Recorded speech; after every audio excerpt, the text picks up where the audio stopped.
Oke, selamat malam teman-teman. Hari ini kita bareng dengan Mas Anjar. Jadi mungkin supaya kita bisa langsung memulai nih tanya jawab kita, bincang-bincang kita malam ini. Boleh dong, aku mau tahu dong Mas Ganjar tuh mungkin mulai dari memperkenalkan dirinya, terus dari lembaga mana dan profesinya tuh ngapain sih? Oke, halo Nikita. Jadi aku Ginanjar dari 350 Indonesia. Di 350 Indonesia aku sebagai mobilisasi koordinator. Di sana tuh kerja-kerja yang Mas Ganjar lakuin tuh sehari-harinya, kegiatan-kegiatan itu kegiatan apa sih? Kita mulai dari hulu ke hilir ya, bagaimana membuat gerakan, bagaimana memobilisasi gerakan anak muda, gerakan orang muda. Dan di situ kalau dari hulunya itu gimana pengembangan kapasitasnya, gimana menyatukannya lewat pelatihan-pelatihan kayak sekarang nih, lewat pelatihan-pelatihan, lewat pengorganisasian. Lalu untuk yang hilirnya itu gimana agar mengajak nih teman-teman untuk bergerak bareng menyuarakan satu isu. Makanya ada beberapa kampanye juga kan, baik kalau dulu kampanye keuangan, sekarang kampanye ada kampanye JP, ada kampanye solusi. Oke nih Mas, jadi berarti secara umumnya itu Mas di 350 tuh ada fokus isu yang dibahas. Nah, fokus isunya tuh yang benar-benar paling fokus dibahas sekarang tuh apa kira-kira? Sekarang dalam isu itu sekarang kita lagi ngebahas ada dua. Yang pertama itu JP, yang kedua itu energi dan pemilu. Tadi bahas JP nih, kira-kira JP itu apa sih Mas? Mungkin teman-teman di rumah tuh pada belum tahu tuh. Mungkin bisa dijelasin secara singkat aja tuh JP itu apa sih sebenarnya gitu. Jadi JP itu singkatannya dari Just Energy Transition Partnership. Jadi itu adalah program partnership dari negara maju untuk membiayai transisi energi, bukan membantu mengakselerasi transisi energi di negara berkembang. Nah, di Indonesia sendiri kemarin ini hasil kesepakatan di G20. Jadi di situ ada negara-negara G7 plus aliansi ya, plus aliansi beberapa negara maju lainnya itu menggelontorkan dana. Indonesia kita dapat 20 miliar dolar, sekitar 300 triliun lah, banyak lah pokoknya ya, 300 triliun untuk membantu transisi energi. Nah, kenapa nih kok tiba-tiba mau ngebantu? Nah, itu sebenarnya sebenarnya bentuk tanggung jawab mereka, karena negara maju itu sudah lebih dulu mengeksploitasi bumi, lebih dulu untuk masuk ke gerbong revolusi industri. Jadi mereka tuh udah banyak emisi bumi. Nah, karena banyak emisi bumi, karena udah duluan melakukan proses industrialisasi, itu makanya jadi maju gitu. Ibarat itu mereka payback, mereka udah mempolusi, mereka payback harusnya. Di sini ada keadilan restoratif sebenarnya. Jadi mereka membayar polusi yang sudah mereka keluarkan untuk membiayai ekstraksi transisi energi di negara berkembang. Udah pernah di Afrika Selatan, sekarang di Indonesia, dan nanti kabarnya harusnya ada lagi di India. Oh, berarti JETP ini fokusnya sebenarnya untuk transisi energi yang dimana si transisi energi ini terjadi akibat kerusakan lingkungan lah berarti intinya. Nah, kalau misalnya kita bincang-bincang terkait kerusakan lingkungan atau mungkin lebih kita kenal tuh dengan krisis iklim, kira-kira tuh apa sih yang mendorong Mas pada akhirnya tuh untuk ikut bergabung dengan organisasi dan kerjaan Mas sekarang untuk ikut mendorong perjuangan soal krisis iklim itu sendiri? Mungkin gini ya, karena krisis iklim itu kalau dulu kan kita ngomongin, aku ingat masih SD SMP itu ada pemanasan global sampai berevolusi jadi krisis iklim sekarang. Di situ sebenarnya menunjukkan kalau sekarang udah krisis. Jadi ini bukan bencana 10 atau 20 tahun lagi, tapi udah terjadi sekarang. Kita udah merasakan dampaknya dari perubahan cuaca yang ekstrim. Terus kalau panas banget, kalau hujan bisa gede banget, dan itu banyak banget bencana hidrometeorologi di situ. Kenaikan permukaan air laut juga udah beberapa tenggelam. Di Jakarta itu Kepulauan Seribu itu sebenarnya udah, kalau kata orang udah nggak bisa jadi Kepulauan Seribu lagi, karena udah 6 pulau tenggelam. Sebenarnya Kepulauan Seribu itu cuma kalau nggak salah 100 berapa belas gitu. Dan pokoknya tapi udah 6 pulau tenggelam karena kenaikan permukaan air laut. Jadi udah sekarang, dan udah banyak banget pemodelan yang nunjukin kalau misalkan kenaikan permukaan air laut masih dengan kecepatan sekarang, Jakarta bentar lagi tenggelam gitu. Dan itu jadi udah kejadian sekarang, dan sini kita udah harus transisi itu sekarang, udah nggak bisa nunggu waktu lagi. Makanya perlu ada aksi iklim dari seluruh pihak, terutama pemerintah, untuk segera nih transisi energi sekarang juga, bukan nanti, dan menggunakan solusi yang paling efektif. Nah, kalau sejauh ini Mas, kalau udah bicara soal krisis iklim tadi tuh, kan udah dilakukan nih kerja-kerja yang ibaratnya mendorong lah penurunan kondisi yang ibaratnya sekarang udah buruk gitu. Nah, kalau dalam kerja-kerja yang Mas udah lakuin tuh kira-kira apa aja sih tantangan yang benar-benar dirasa tuh sangat-sangat sulit gitu? Tantangannya yang paling sulit, yang pertama pasti pemerintah kita masih sering menutup kuping dari suara-suara rakyatnya.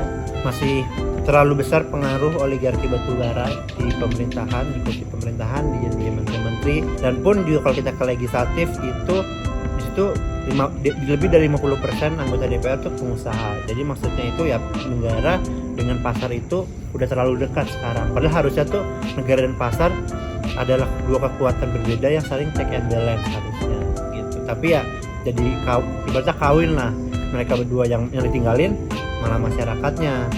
Nah, di situ hambatan pertama kalau untuk ke atas. Untuk kedua mungkin untuk yang horizontalnya ya, bagaimana agar gerakan iklim itu diterima lebih banyak oleh masyarakat, yang itu masih selalu di trial and error gimana caranya.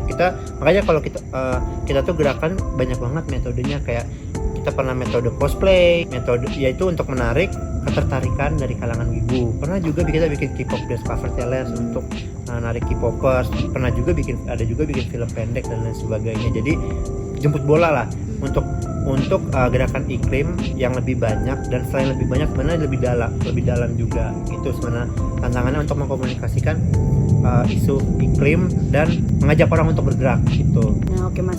Itu kan tadi adalah tantangan nih. Nah, kalau misalnya bicara tantangan, bicara krisis iklim, pasti kan ada orang-orang yang terdampak nih. Yeah. Nah, kayak kita ketahui tuh ibaratnya kelompok-kelompok yang paling rentan ya bisa kita bilang tuh kelompok perempuan, anak. Kayak di awal tadi kita udah bicara soal orang muda juga, itu gimana sih perlibatan mereka tuh di dalam perjuangan krisis iklim ini gitu?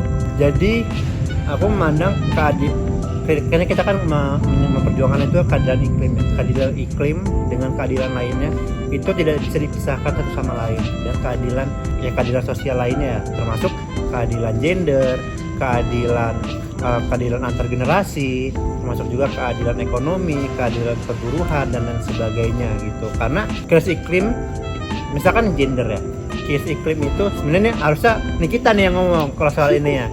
Tapi misalnya krisis iklim itu berdampak ke kita semua, tapi ada beberapa pihak yang tadi lebih terdampak dari yang lainnya. Makanya di situ penting juga untuk memperjuangkan hal-hal tersebut. Tidak ada keadilan iklim tanpa keadilan gender, tanpa keadilan ekonomi, tanpa keadilan sosial dan lain sebagainya. Itu jadi emang perlu sama-sama diperjuangkan, karena ya di sini kita berjuangnya bareng-bareng, tapi memang ada beberapa pihak yang berjuangnya lebih keras. Kondisi kita sekarang itu amat bisa dibilang tuh udah sangat mengkhawatirkan gitu lah ya Mas ya.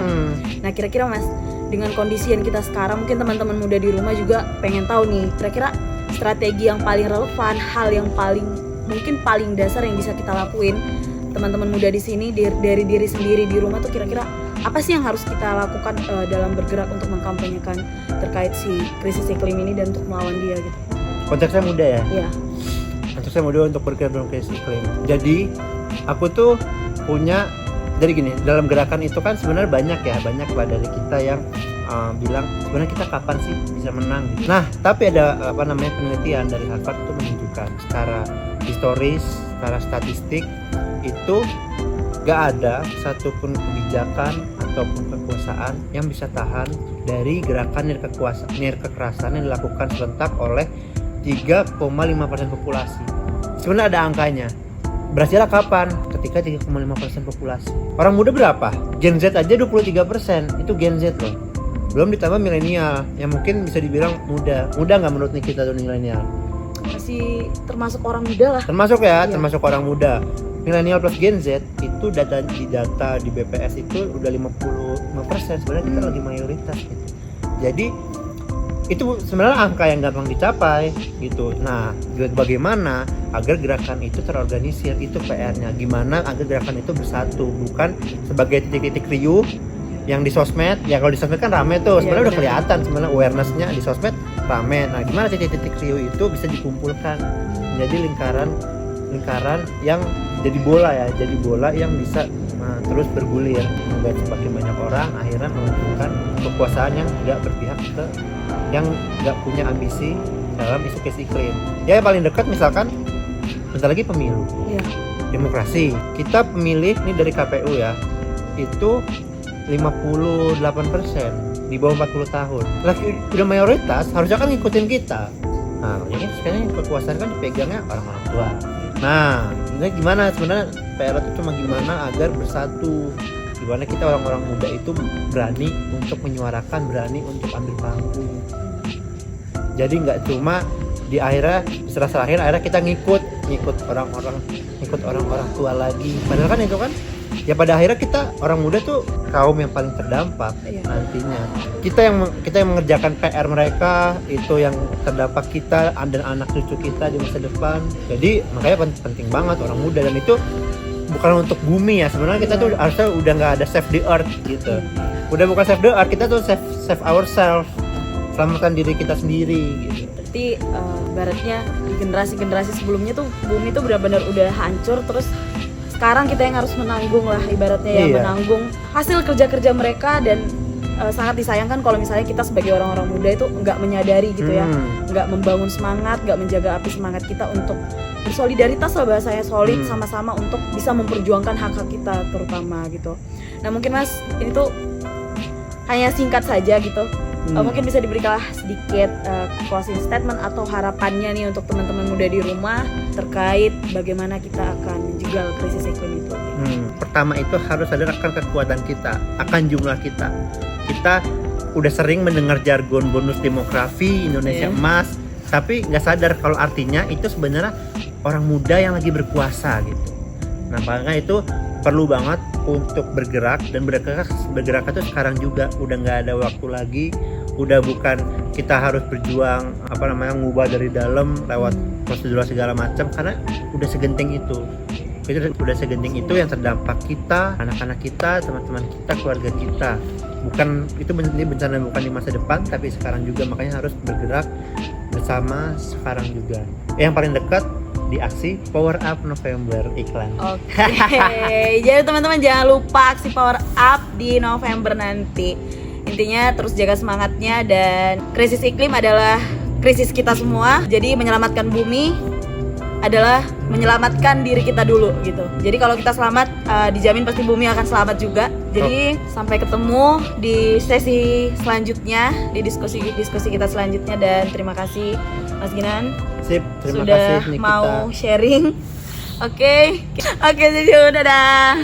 Ini mata Nikita. Iya. Aku atur pencahayaan. Udah lagi.